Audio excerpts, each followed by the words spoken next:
Hello everyone, Rashmi Bhandari here, and today I'm going to answer one question which I often get asked, and that is whether should I go for higher studies or should I opt for placements and write campus recruitment and get a job in the campus.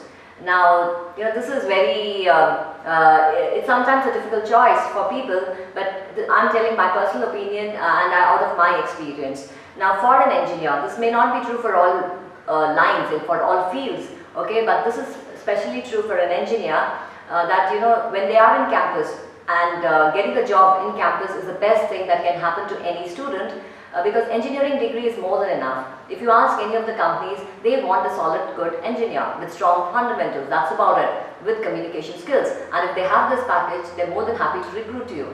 But then somewhere this thought comes to our mind that maybe engineering is not good enough because so many engineers, thousands of engineers are coming out, lakhs in fact, lakhs of engineers coming out every year. So maybe I'm just an average engineer, I need to upskill and have a higher qualification. So I would say, when you are in campus, and we do get companies which are coming to the campus, the focus is on BE, not on an MTech. Okay, usually there are some companies which want an MTech, but usually it is only for an engineer, right? So the number of companies, for example, out of 100 companies that come to our campus, 95% would want an engineer, and maybe 5% would want an MTech. And again, if you see the difference in salary, it's not much, okay? Usually it's the same or just a little higher, okay? So not really making much of a difference.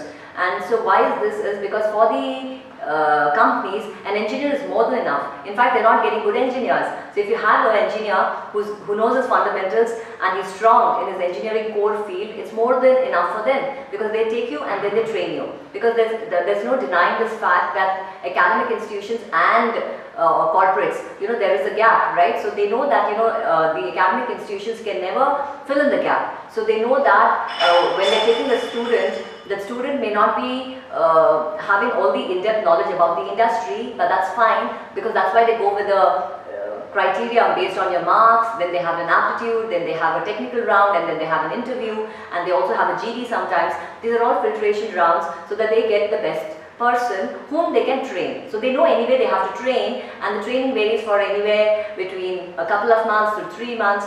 And so once you get somebody who's intelligent and knows the fundamentals, then the training is easy, because they will anyway catch up, right? So that's the that's the agenda of all the corporates, because they are here to recruit the best and then train them and use them and deploy them in their organization.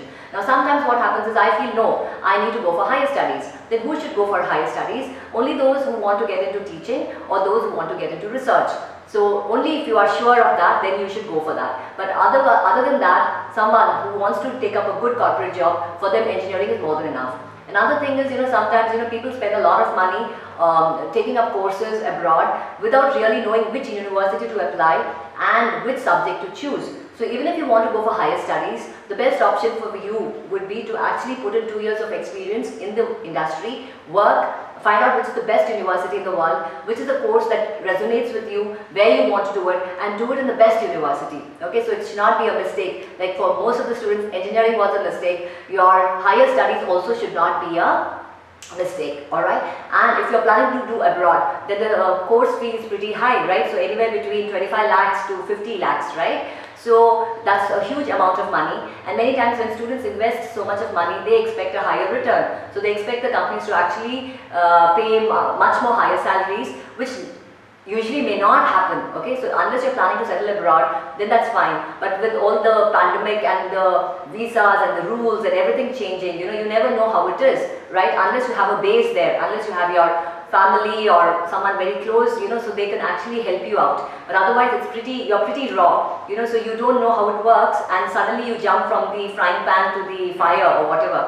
So it should be a very informed choice. So better would be to put in 2 years in the industry, gather your skills, and then decide, because by then there's a thing about higher studies may also go away, because you find that you're actually learning. Because it's not that the corporates are not teaching. When you join an industry, you are learning. In fact, the first 2 years your output is not high, and what is happening is basically they are paying you to learn. So who says the industries are not teaching you? Why should we think that only academic institutions are teaching? So it's not that, right? So even industries, because they know what's required and they're training you in that particular line, and there's so many options and training things and courses that they also help you with, where you can actually hone your skills. So anyone who has put in 2 years in the industry is many times more valuable than someone with just an academic qualification. So you should have all these parameters in mind before you think of higher studies. And sometimes students also want to do an MBA. Now engineering with an MBA is a very good blend, but again I would recommend that you put in again 2 years of experience and then do an MBA if required. Alright, and because those days of those academic qualifications are actually blurring, because now online and so many things, it's not like you need a sheet of paper, you need those skills, right? And again, when you put in those 2 years, you understand what is the real need, what is the industry doing, and then which course and which university should I be doing it from, because an MBA from a recognized and a really reputed organization in the world would help. Otherwise, just an MBA would not suffice.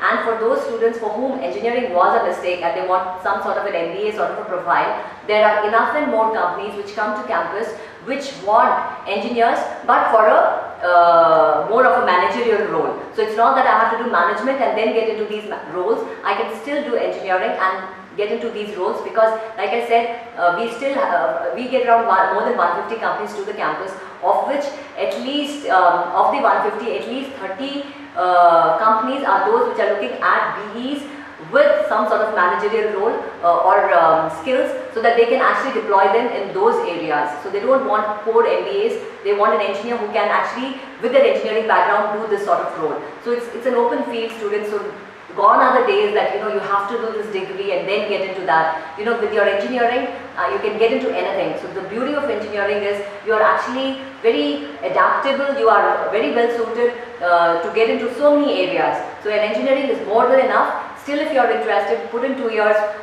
find out the best university, save your money, and then make an informed choice. Alright, so this is what I wanted to share with you. So I hope this is helpful. Thank you very much. Till we meet again.